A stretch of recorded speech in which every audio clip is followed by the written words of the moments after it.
Você já se perguntou alguma vez quantos insetos nós encontramos no nosso dia a dia? Tente contar, você provavelmente ficará surpreso com a quantidade de espécies que a gente encontra pela rua, por praças e até mesmo no nosso próprio quintal.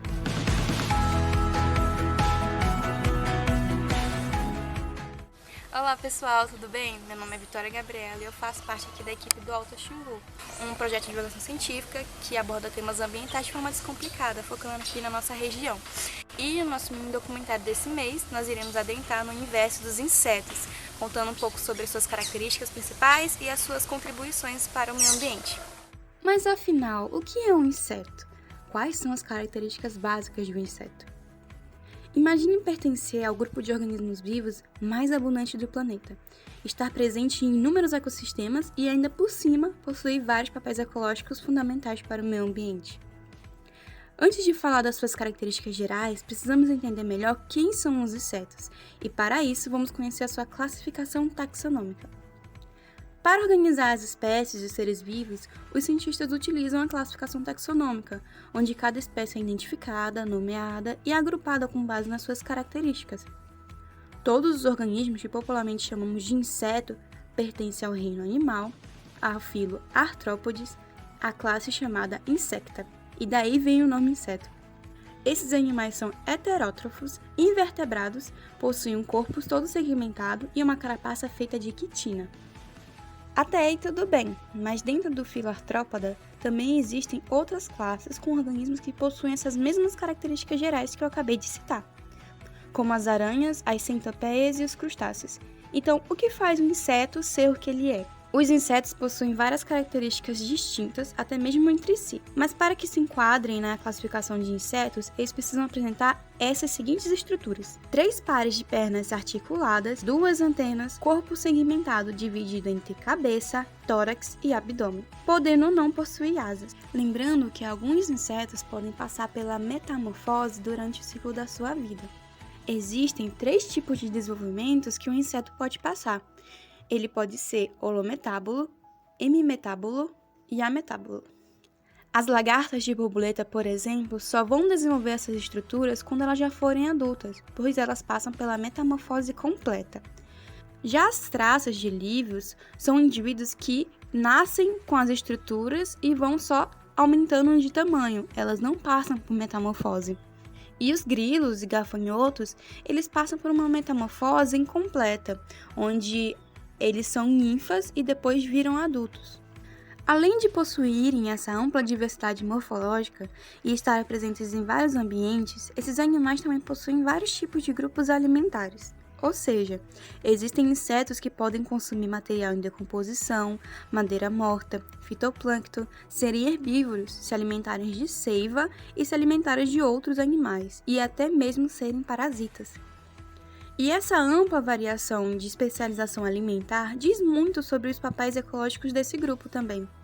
Apesar de terem fama de serem nojentos ou perigosos, os insetos que se alimentam de material em decomposição e detritos são muito importantes para a ciclagem de nutrientes, como por exemplo alguns tipos de mosca, baratinhas, escaravelhos, bichos de conta e entre outros. Essa é uma das funções que passa despercebida aos nossos olhos, mas que é muito necessária para que os nutrientes sejam decompostos. Outro papel fundamental dentro do ecossistema é a propagação de plantas, o que pode envolver processos como a dispersão de sementes e a polinização.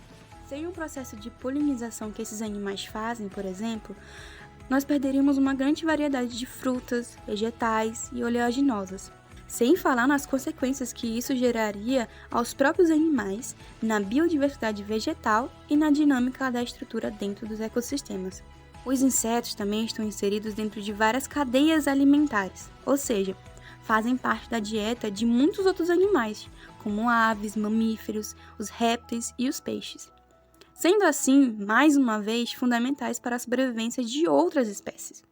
De maneira geral, essas são apenas algumas das diversas atividades desempenhadas pelos insetos que são de grande importância para o funcionamento dos ecossistemas.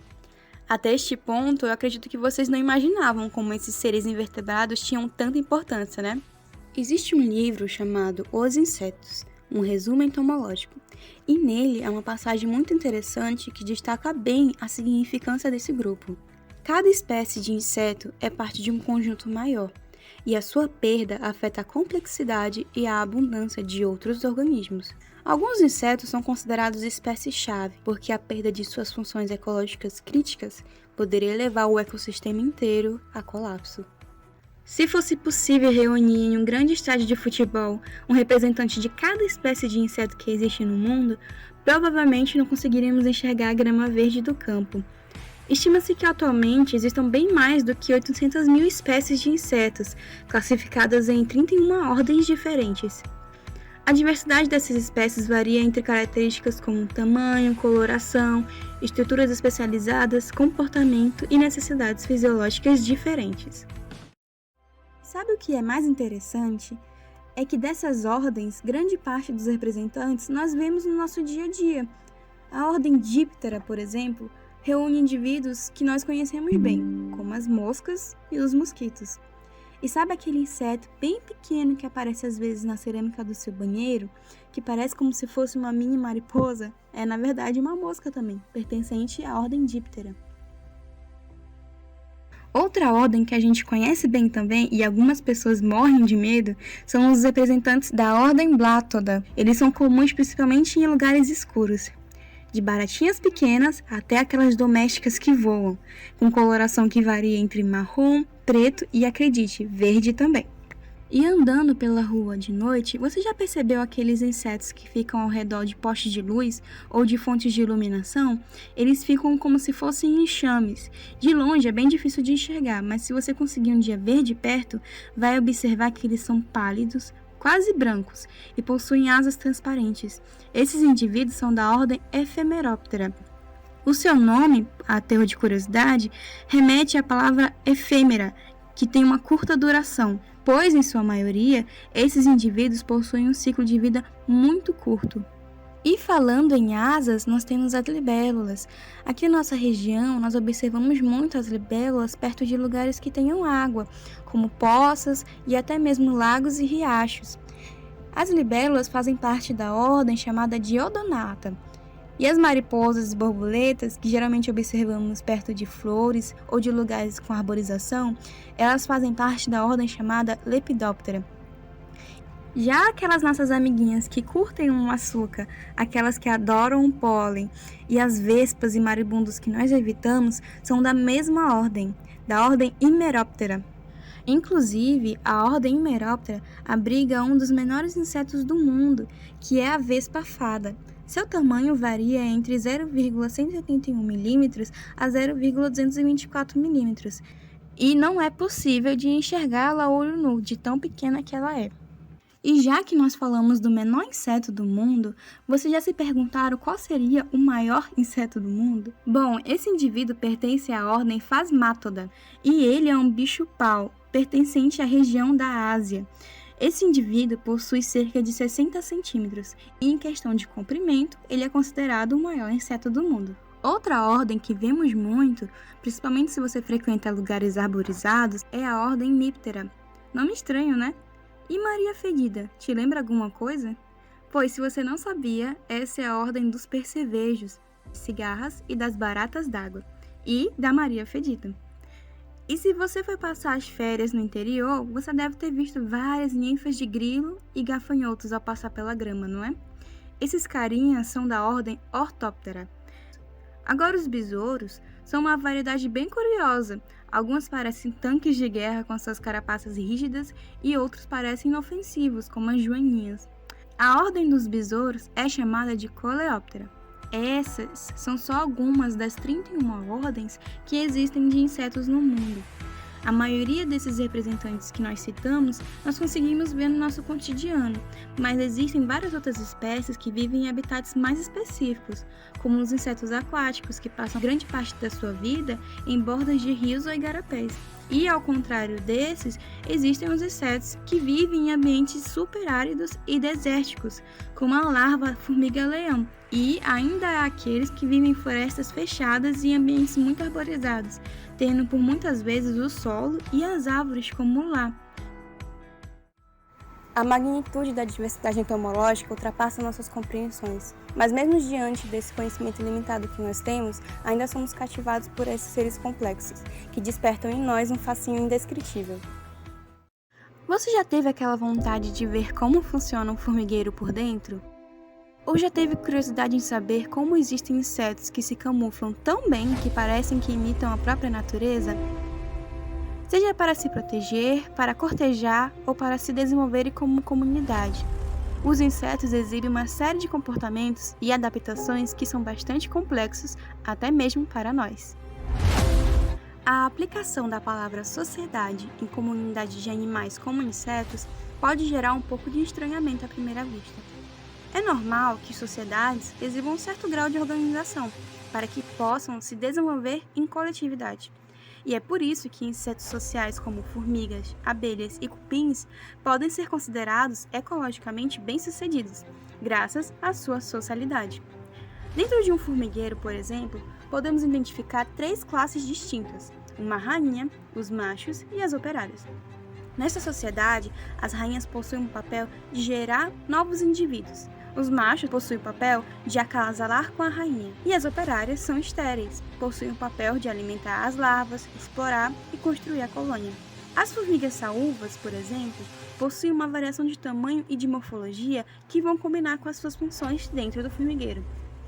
As operárias podem ser pequenas, médias e grandes. Geralmente as formigas que vemos cortando as folhas e trazendo para dentro da colônia são chamadas de cortadeiras. As operárias que protegem a colônia são os soldados. As que limpam a colônia são chamadas de lixeiros.